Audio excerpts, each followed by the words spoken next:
ce qui nous a amené effectivement à intervenir dans le dossier Aristophil.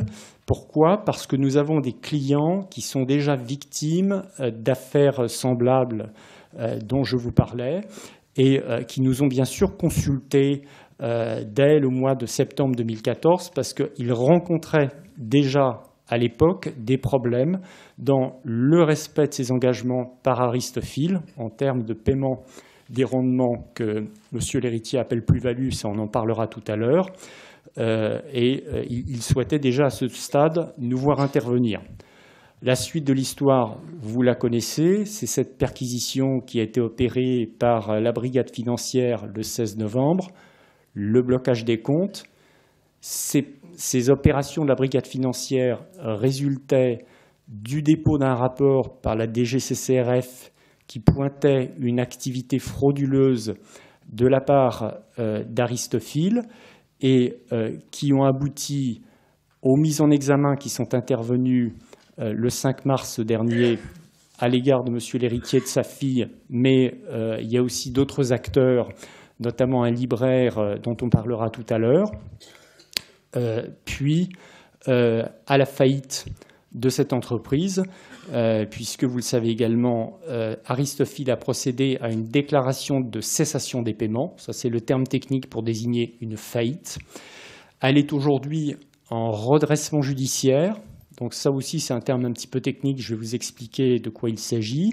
C'est-à-dire que quand une entreprise va faire ce qu'on appelle un dépôt de bilan, elle va dire au tribunal de commerce « je ne peux plus payer mes dettes ».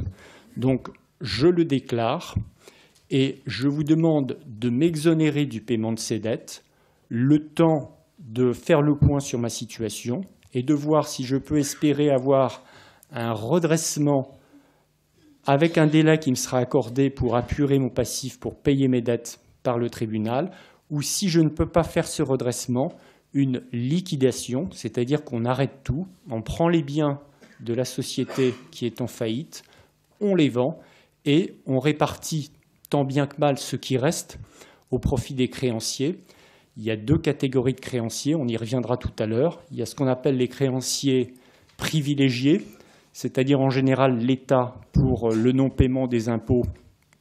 Et on a un problème de ce côté-là, puisqu'il y a un arrêt qui a été rendu par la Cour administrative d'appel récemment à l'égard d'Aristophil qui démontre que cette société était en contentieux fiscal autant pour son impôt sur les sociétés que pour sa TVA. Donc ça, ce sont des créances privilégiées, de même que l'URSSAF, de même que les frais de la procédure collective, de même que les créances des banques qui ont des garanties sur les actifs d'Aristophil, par exemple les immeubles. Eh bien tout ça, ce sont des créanciers privilégiés qui vont passer avant vous, les créanciers chirographaires, c'est-à-dire les créanciers simples qui n'ont pas de privilèges.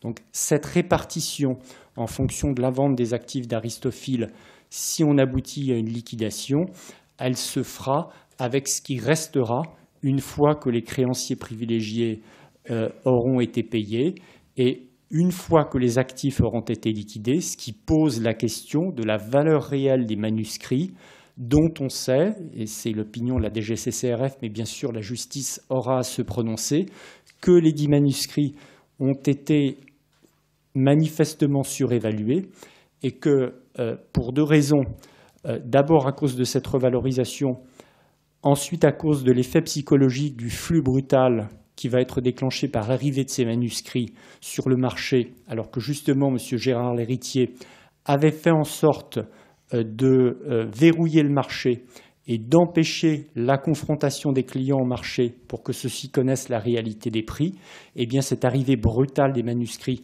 sur le marché risque effectivement de provoquer une baisse importante des prix qui s'ajoutera au problème de la surévaluation des manuscrits.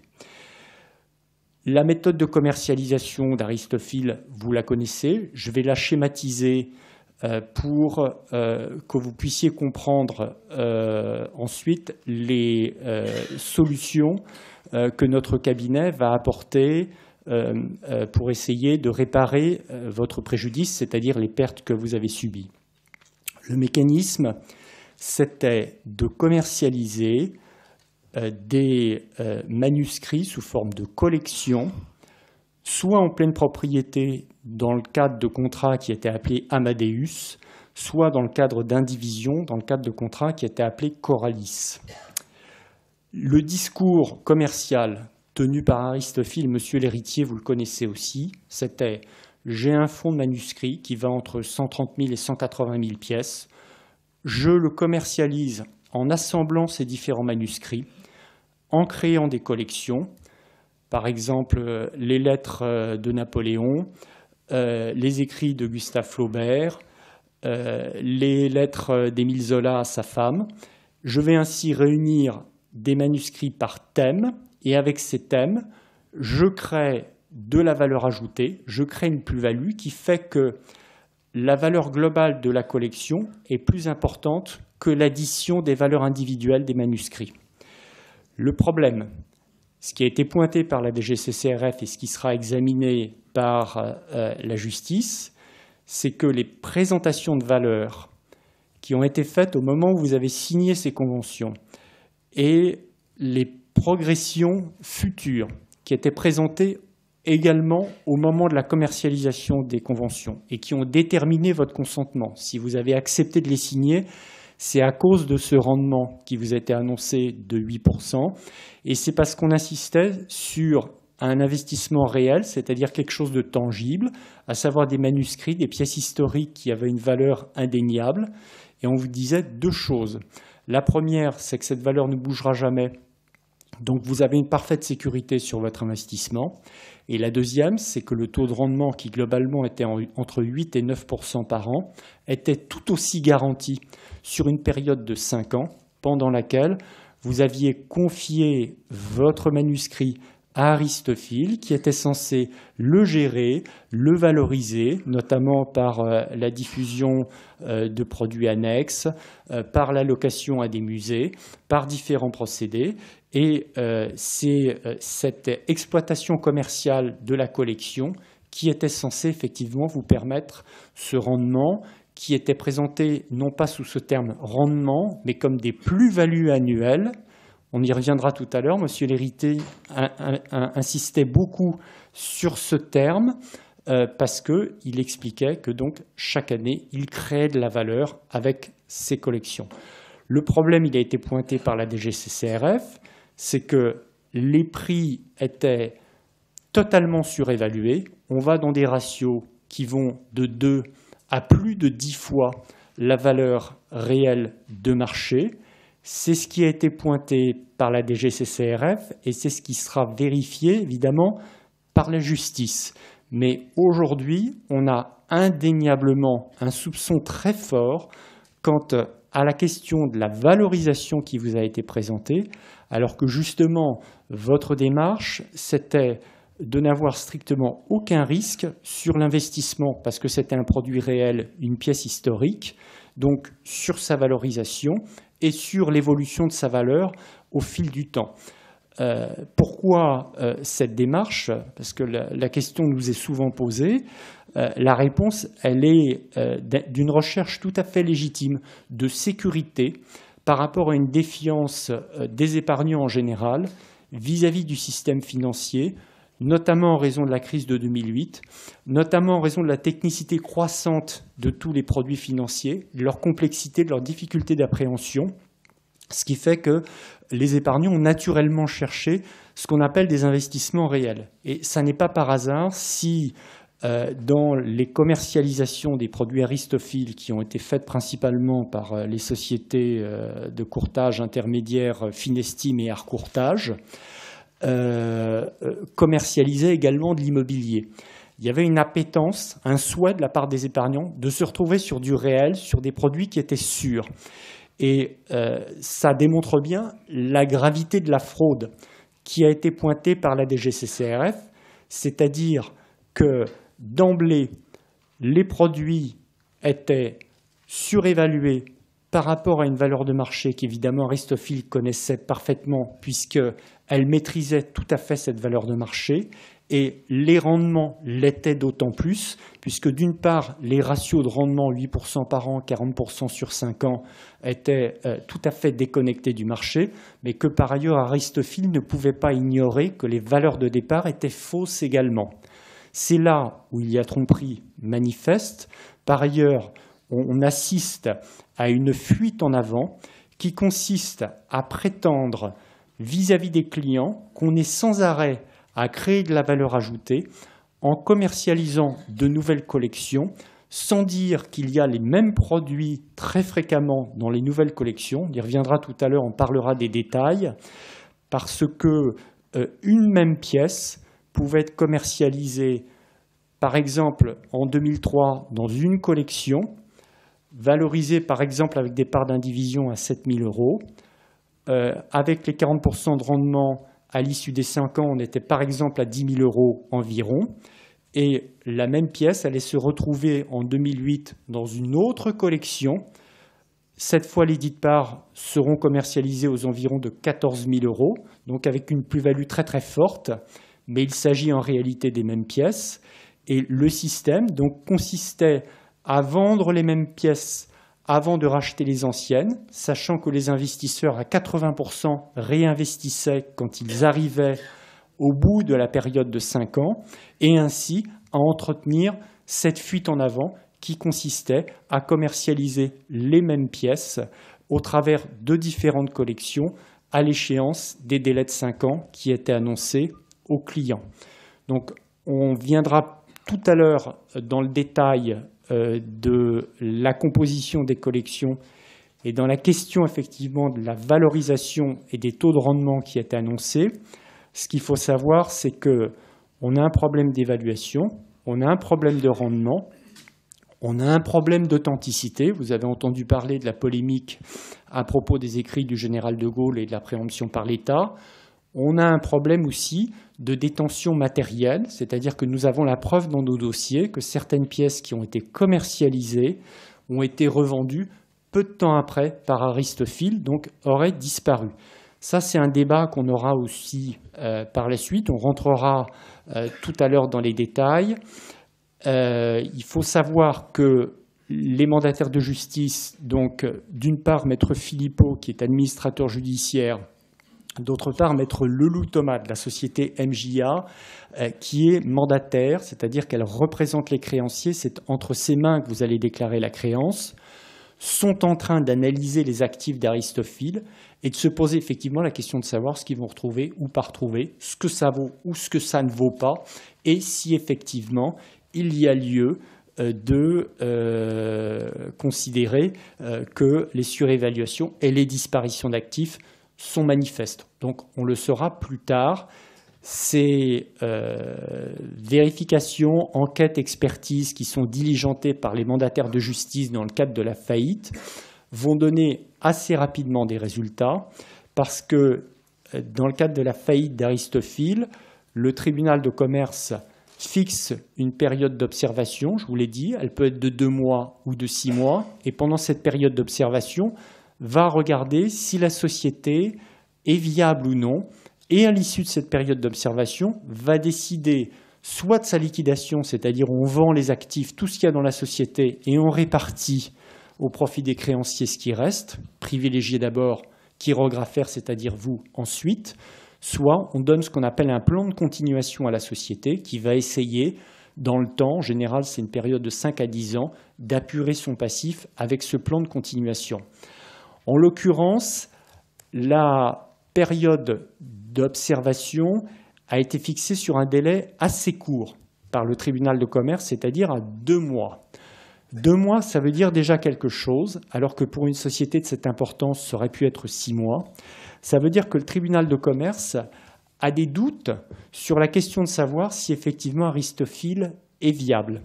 Le fait est que, au regard des problèmes que nous venons d'évoquer, de la procédure qui a été engagée par la DGCCRF, de la mise en examen de monsieur l'héritier de sa fille pour escroquerie en bande organisée et de la fixation de la consignation par Madame Bilger d'une consignation à hauteur de 2 millions d'euros, on est en présence d'infractions graves et d'un dossier qui est particulièrement lourd. Donc le tribunal de commerce a probablement cherché à tirer les conséquences d'une situation problématique, complexe, où il y a beaucoup de victimes. Effectivement, vous êtes 18 000. et où il y a nécessité de vérifier la réalité des dires qui sont avancés par M. l'héritier, qui est le principal animateur de cette société, comme vous le savez, particulièrement sur la question de l'évaluation des manuscrits. Donc notre première démarche en tant que cabinet leader dans la défense du collectif des victimes d'Aristophile, c'est de faire désigner nos clients ou des représentants de nos clients en tant que contrôleurs aux opérations, c'est-à-dire qu'on va être présent pour ces clients dans toutes les phases de la procédure collective, parce que le contrôleur aux opérations a le droit de mettre son nez dans les opérations qui sont faites dans le cadre de la faillite. Il assiste aux audiences, il donne son avis sur la poursuite d'activité, il donne son avis sur le plan de continuation, il donne son avis sur la liquidation judiciaire éventuelle d'Aristophile, et cet avis va nous permettre, mais nous permet déjà, d'avoir des informations privilégiées, puisque certains de nos clients sont contrôleurs aux opérations dans le cadre de cette faillite. Et ça aussi, on y reviendra tout à l'heure quand on va rentrer vraiment dans les détails très précis de la procédure et de vos préjudices. Donc, dans le panorama que je suis en train de vous faire, vous avez à peu près la situation actuelle. On est en présence d'une faillite. Vous avez chacun des préjudices. Et maintenant se pose la question de savoir ce que le cabinet peut vous apporter, et le collectif, en termes de récupération de vos pertes, autant pour le capital investi que pour les intérêts contractuels. Vous avez un préjudice moral aussi. Les clients, on le voit, on le sait, sont dans une situation de détresse considérable, parce que ce sont les économies d'une vie de travail qui sont aujourd'hui perdues. Donc on est là toujours pour essayer d'apporter une solution concrète. Quand on intervient dans ce type de dossier, il y a toujours des avocats pénalistes qui sont constitués dans le dossier. Et leur réponse, c'est d'aller considérer qu'il faut déposer plainte et puis on attend que ça se passe. Et effectivement, ça va être très long parce qu'en général, ces procédures sont complexes, il y a beaucoup de victimes. Il y a beaucoup de constitutions de partie civile, il faut qu'elles soient traitées par le greffe. Il y a beaucoup d'auteurs d'infractions avec des ramifications qui sont parfois complexes. La justice ne considère pas que ces dossiers sont une priorité et sont une atteinte marquée à l'ordre public. Donc la justice pénale ne les traite pas très rapidement.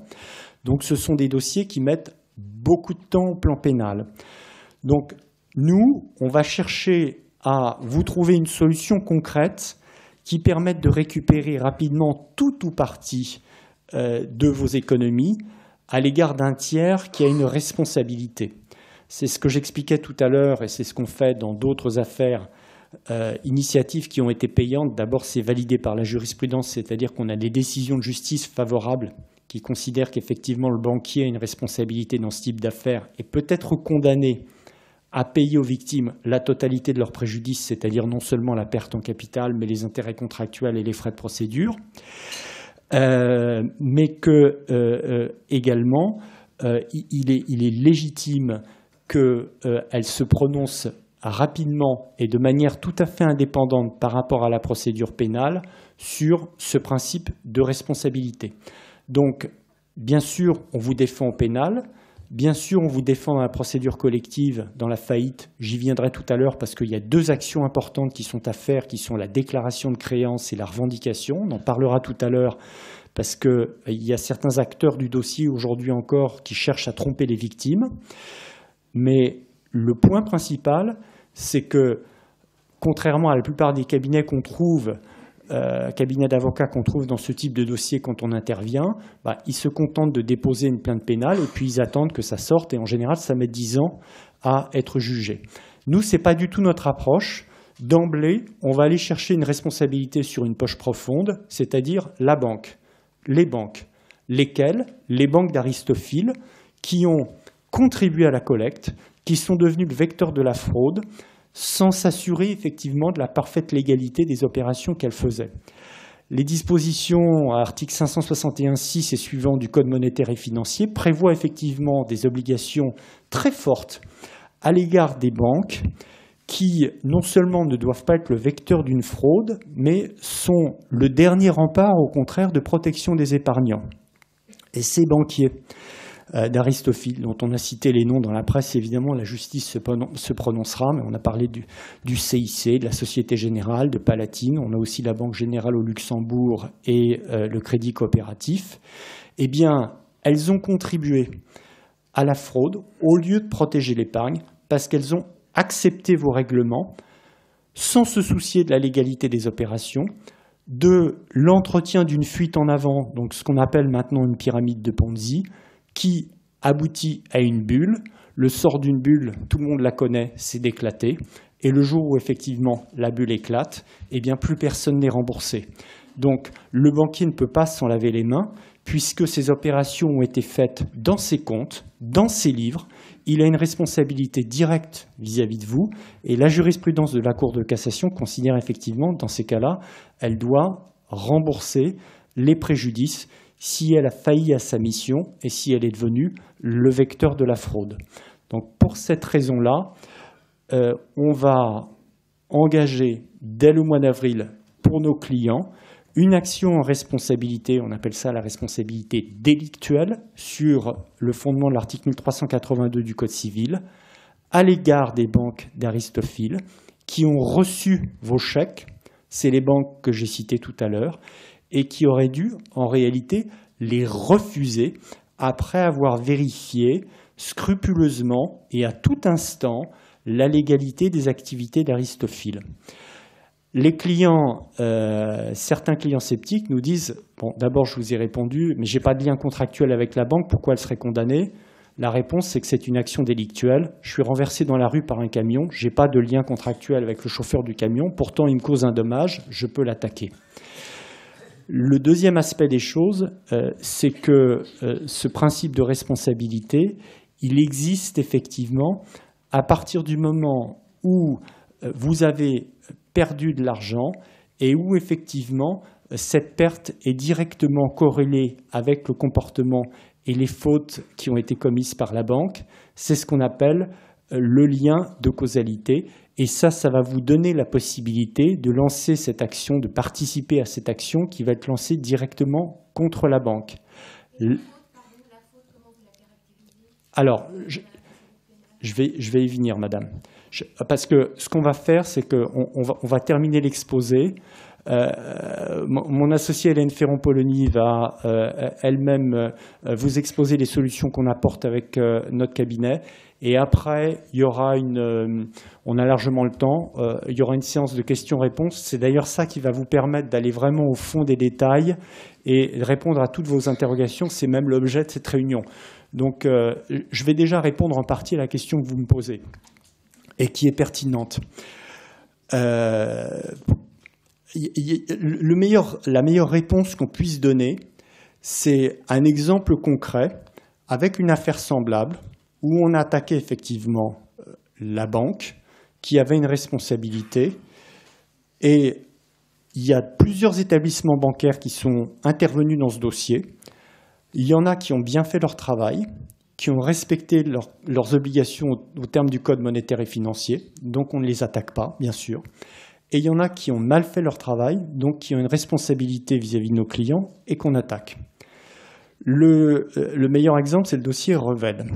Dans le dossier Revel, il s'agissait de la commercialisation illicite de parts de SAS filiales du groupe Revel, animé par M. Sérandreï Revel, qui prétendait faire des investissements dans l'immobilier, dans les énergies renouvelables, la santé et l'eau. Cette commercialisation était illégale. Elle entretenait une pyramide de Ponzi. Tout s'est écroulé à partir de 2012. On a eu des saisies de comptes qui ont été faites par la brigade financière. Et puis, aujourd'hui, le groupe Revel est tout ou partie en liquidation. Donc, on a examiné les opérations bancaires et il y avait principalement 3 banques qui étaient impliquées dans cette opération: Société Générale, LCL, Crédit du Nord. Société Générale prend les chèques et ne se pose pas la question de la légalité de l'activité de Revel. LCL Mais le compte Société Générale est bloqué par la brigade financière, ce qui est une circonstance aggravante d'ailleurs de responsabilité. Serrandreï Revel va voir LCL et ouvre des comptes pour son groupe chez LCL pour continuer la collecte, donc pour entretenir la fuite en avant et la pyramide de Ponzi. LCL fait son travail. Il dit à M. Serrandreï Revel: vous faites de la commercialisation de titres financiers, montrez-moi vos agréments spéciaux AMF. Vous faites de la commercialisation de titres, montrez-moi la ségrégation des comptes et les augmentations de capital qui sont propres à chaque investissement. Vous faites de la commercialisation de titres financiers, montrez-moi vos agréments CIF. Montrez-moi vos états de compte pour justifier effectivement que vous avez sécurisé les avoirs des investisseurs en fonction de chaque augmentation de capital correspondant à chaque versement. Serrandreï Revel n'a jamais fourni ces pièces. Qu'a fait le LCL? Il a rejeté les chèques, il a fermé le compte. Autrement dit, la banque a fait son travail. Les investisseurs qui se sont trouvés pris dans cette escroquerie ont eu leurs chèques restitués. Alertés de cette fraude, puisque évidemment ça n'est pas banal que d'investir et de voir ses chèques revenir, eh bien ils n'ont évidemment pas réinvesti. Et dès lors, ils ont échappé à la fraude. Leur argent n'est pas tombé dans le tonneau des Danaïdes. Ils n'ont pas de préjudice. Voilà l'illustration dans cette affaire entre une banque qui travaille correctement, LCL, une banque qui a mal travaillé, Société Générale. Elle a pris les chèques, n'a rien vérifié, l'argent est tombé dans la pyramide s'est écroulée, l'argent a été perdu. Société Générale est responsable. Voilà. Donc c'est sur ce fondement que nous attaquons les banques que j'ai citées tout à l'heure, qui ont été les banquiers d'Aristophil, qui ont contribué à la collecte pour avoir effectivement reçu les chèques. Donc cette procédure sera lancée au mois d'avril prochain avec tous les clients qui nous ont mandatés. C'est l'axe principal de la défense de nos clients, c'est la spécificité de notre cabinet. Ça exclut d'autres procédures et on va tout de suite vous expliquer pourquoi. Parce que le principe, c'est de taper vite et fort sur la banque, c'est-à-dire d'être très massif, que tous les clients attaquent la banque, de demander le plus possible pour l'inciter effectivement à trouver une solution amiable, solution auquel on est déjà parvenu dans d'autres dossiers. Donc, il faut éviter l'atomisation du contentieux, il faut éviter de diluer les responsabilités il faut dès lors éviter de tomber dans un piège classique que font souvent les avocats qui connaissent mal ces problèmes. C'est qu'ils arrivent dans le dossier, donc il y a deux écueils. Le premier écueil, c'est l'avocat qui fait une plainte au procureur, bon, c'est pas très fatigant, puis qui reste assis dans son canapé 10 ans, le temps que ça sorte et que ça vienne devant le tribunal correctionnel. Donc bon, ça, évidemment, tout le monde peut le faire. Et puis le deuxième écueil, c'est de tirer dans tous les coins, d'attaquer tous azimuts. Je vais attaquer le commissaire aux comptes, je vais attaquer l'expert comptable, je vais attaquer la MF, je vais attaquer la CPR, je vais attaquer l'héritier, je vais attaquer la terre entière. Ça, c'est bien gentil, mais à attaquer trop de défendeurs, et particulièrement les intermédiaires, j'y viendrai tout à l'heure, eh bien, on dilue les responsabilités. L'idée, c'est de taper vite et fort, massivement, sur une poche profonde, ou quelques poches profondes, 2, 3, pas plus, ce sont les banques. Elles ont la solvabilité, elles ont la responsabilité, elles ont commis la faute, donc c'est sur elles qu'il faut avant tout se concentrer. Pourquoi est-ce qu'il ne faut pas attaquer les intermédiaires alors qu'on appelle courtier, qu'on appelle CGPI, ça veut dire Conseil en gestion de patrimoine indépendant? Parce que, toujours pour la même raison, vous allez diluer les responsabilités, vous allez atomiser le contentieux. Après, la banque dira, mais voyez, vous avez attaqué Pierre-Paul Jacques, tel ou tel CGP, tel courtier, tel intermédiaire, c'est donc lui qui est responsable, je n'ai pas de responsabilité. Donc, vous apportez de l'eau au moulin de la banque et vous lui permettez de vous dire justement qu'elle n'est pas responsable parce qu'il y a des tiers qui sont déjà dans la procédure. Donc encore une fois, se concentrer massivement sur la banque qui est responsable et qui est solvable dans cette affaire. Le dernier point, c'est justement la solvabilité. Si on attaque les courtiers, on est confronté à un problème d'insolvabilité. Vous le savez très bien pour ceux qui connaissent le dossier. C'est ce qui est arrivé avec Finestime et Harcourtage. qui étaient les principaux commercialisateurs des produits Aristophil, qui aujourd'hui sont en liquidation judiciaire. Il y a rien dans les actifs de Finestime et Harcourtage, donc ça démontre bien qu'il n'y a rien à en attendre. Pour les autres, chacun a, proche de sa famille, de ses amis, même proche géographiquement, un courtier, un CGP qui lui a vendu de l'Aristophil, qu'il connaît bien, qu'il estime peut-être à raison, mais c'est son problème, parfois à tort d'ailleurs, parce qu'il y a des intermédiaires qui peuvent être de bonne foi, qui ont eux-mêmes investi et qui vivent cette affaire comme un drame humain insupportable. Eh bien, cette proximité, on peut avoir tendance à se dire « mais j'ai été mal conseillé ». Donc, je vais me retourner contre ce conseiller qui était mon interlocuteur proche et qui m'a incité à faire cet investissement chez Aristophil. Notre réponse, on a un client sur deux, si ce n'est pas 4 clients sur 5, nous pose effectivement la question et à chaque fois on répond non, toujours pour les mêmes raisons. C'est aller diluer les responsabilités, atomiser le contentieux et par conséquent vous affaiblir en réalité à l'égard de personnes qui n'ont pas la solvabilité suffisante pour faire face à vos demandes et à l'ensemble des préjudices. Je rappelle qu'il y a 850 millions, c'est considérable, qui ont été investis dans Aristophil et que ces sommes, effectivement, on ne va pas les retrouver manifestement dans les actifs, que de toute façon, il y aura le problème du paiement des créanciers privilégiés et que ensuite, il va falloir trouver d'autres solutions. Et cette solution rapide, parce qu'elle est déconnectée de la procédure pénale, elle est déconnectée de la faillite, c'est effectivement cette action contre les banques. Donc ça, c'est l'axe principal. Les autres axes de défense, les autres procédures que nous faisons avec le collectif et les mandats que vous nous donnez, puisque certes, on est spécialisé dans les recours bancaires, mais ça n'empêche pas que, évidemment, on vous défend de A à Z sur ces dossiers. Donc, il y a deux aspects aujourd'hui qui sont plus ou moins pressants. L'aspect le plus pressant, c'est la faillite. Il y a, comme je vous le disais tout à l'heure, 2 actions à diligenter dans le cadre de cette faillite. La déclaration de créance et la revendication. Et enfin, il y a la procédure pénale. En ce qui concerne la faillite, ces 2 opérations, déclaration de créance et revendication, pourquoi elles doivent être faites absolument? On les prend bien sûr en charge, on les fait à votre place.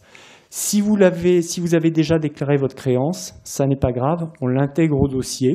Si vous ne l'avez pas fait, pas de panique, vous avez 2 mois pour le faire à compter non pas du jugement d'ouverture, de mise en redressement judiciaire d'Aristophil qui est intervenu le 16 février, mais à compter de la publication au BODAC, c'est un journal d'annonce légale sur Internet, de ce jugement d'ouverture qui est intervenu le 10 mars.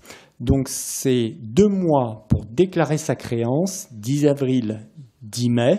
Donc vous avez jusqu'au 10 mai et de toute façon, les gens qui rejoindront le collectif et qui vont nous mandater auront effectivement la possibilité de déclarer par l'intermédiaire du cabinet.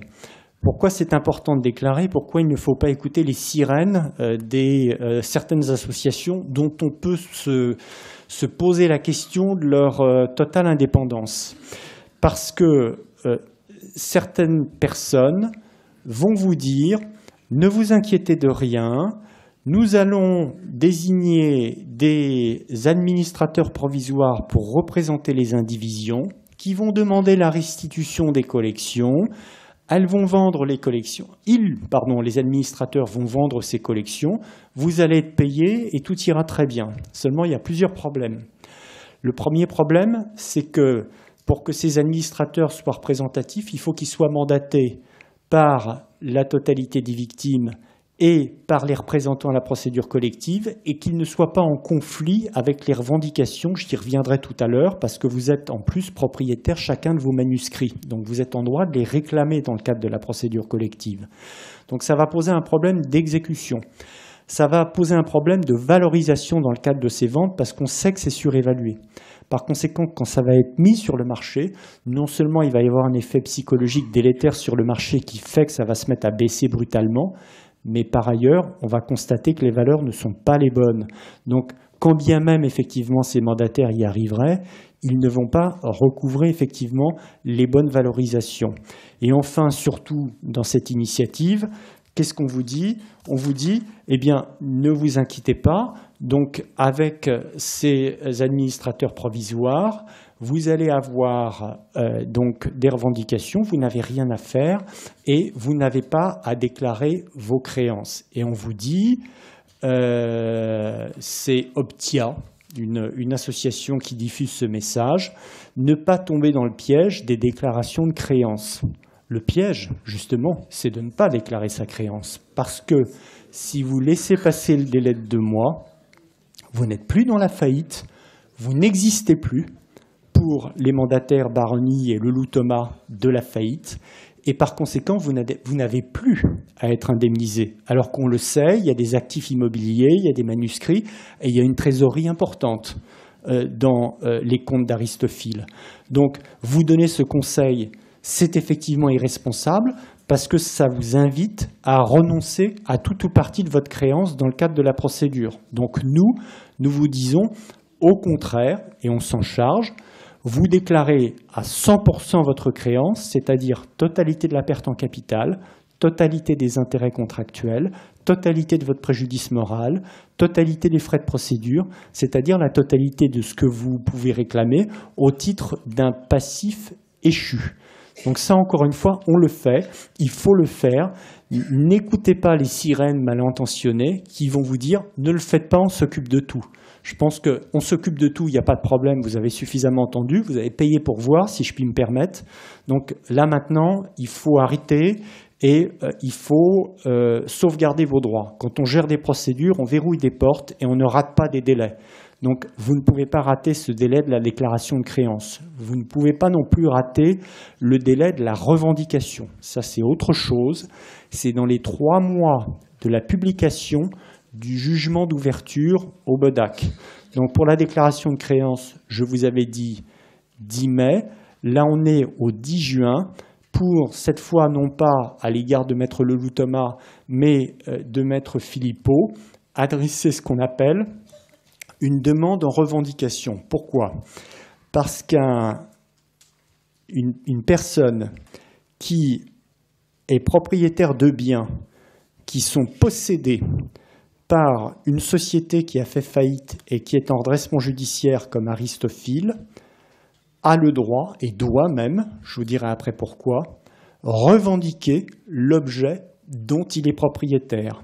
S'il ne le fait pas dans le délai de 3 mois, il en perd la propriété. C'est donc quelque chose de particulièrement important parce que on sait bien que ça va poser des tas de problèmes, j'y viendrai tout à l'heure, notamment pour les Coralis au regard des indivisions, mais ça va vous permettre de déterminer précisément votre préjudice vis-à-vis de la banque. C'est-à-dire que ce délai va expirer vite, ce sera terminé le 10 juin. Après, on aura les réponses de Maître Philippot, on saura s'il fait droit ou non à ces revendications, sous quelles conditions, avec quels problèmes juridiques, quelle voie de recours. Et ces procédures sont complexes puisque le mandataire de justice peut s'opposer. Probablement l'héritier s'opposera ou va lui-même essayer de créer ses propres procédures avec la création de ces mandats donnés à des administrateurs provisoires pour représenter les indivisions. Donc ça va faire l'objet de conflits et de voies de recours, puisque les procédures en revendication peuvent faire l'objet de voies de recours devant le tribunal, devant la cour d'appel, devant la cour de cassation. C'est long et compliqué, et ça l'est d'autant plus qu'on est en présence d'indivisions pour les Coralis. Mais il faut le faire, parce que là encore, si vous ne le faites pas, vous vous fermez une porte, vous ratez un délai. Ça n'est pas incompatible avec la déclaration de créance. La déclaration de créance, vous la faites en dommages et intérêts pour la totalité de votre préjudice. Pourquoi? Parce que vous savez que la revendication, quand bien même, imaginons pour les Amadeus, vous allez récupérer un manuscrit, vous allez le remettre en vente, vous l'avez payé 100, vous allez vous apercevoir qu'il ne vaut plus que 50. Donc, vous allez vous retourner effectivement sur la déclaration de créance pour recouvrer la différence. Mais il faut déclarer la totalité de ce qu'on a perdu. Ça, c'est important. Déclaration de créance, revendication, très certainement, la plupart des revendications, surtout pour les Coralis, ne vont pas aboutir à autre chose qu'un maelstrom judiciaire et que des procédures à tiroir, mais elles permettront de bien cerner la réalité du préjudice et viendront accréditer le dommage subi dans le cadre de la procédure contre les banques. J'ai perdu mon investissement, la preuve, j'ai déclaré la créance, on ne me paye pas, je suis chirographaire, il y a bien des créanciers privilégiés avant moi, et de toute façon aujourd'hui je ne suis pas payé. J'ai revendiqué mon manuscrit en indivision ou en pleine propriété avec un Amadeus, je ne l'ai pas récupéré, j'ai un préjudice. Donc tout ça vient effectivement conforter la demande de condamnation contre la banque quant à la réalité du préjudice. Donc ça, c'est la gestion des procédures collectives. On en reparlera tout à l'heure, ça va faire l'objet de questions parce que c'est assez complexe, mais c'est un peu un passage obligé, il faut le faire. Les déclarations de créance sont déjà complexes parce qu'il y a beaucoup de gens qui me disent « mais je dois dire les frais c'est quoi qu'est-ce que je mets comme somme annexe est-ce que ma créance est échue ou à échoir ?» Bon, il y a beaucoup d'interrogations, mais la revendication, c'est encore plus compliqué, surtout pour les Coralis qui sont en indivision. Donc ça, évidemment, vous pouvez le gérer vous-même. Le mieux, c'est quand même de demander à votre avocat de le gérer. Et nous, on le prend en charge, ne serait-ce que parce que ça permet de déterminer le périmètre du préjudice et de constater effectivement qu'on se heurte à un mur et que l'argent investi ou les manuscrits achetés, effectivement, ne sont pas restitués. Enfin, on a la procédure pénale. Ça va être très long. On connaît le caractère retors de M. l'héritier et son comportement procédurier. On sait qu'il y a des multiples implications dans ce dossier, que le libraire de M. l'héritier, les experts vont être mis en cause effectivement dans ce recours. Donc la procédure sera particulièrement longue.